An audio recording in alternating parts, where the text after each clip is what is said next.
Welcome to Java Forum. Now I am going to show you how to fix ORA-01943 error in Oracle database 12c. So this type of error is typo like error.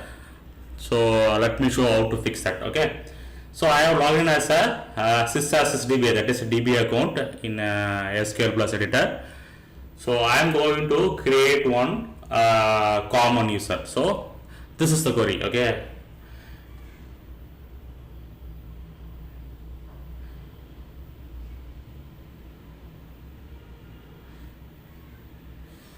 Enter. You can see that ORA-01943 identified by already specified. So what is the meaning that the keyword identified by repeated more than one time. So that is the cause of this ORA-01943 error. So now you can correct this error. Okay. So make sure that whether in SQL or PLSQL code this identified repeated. Okay.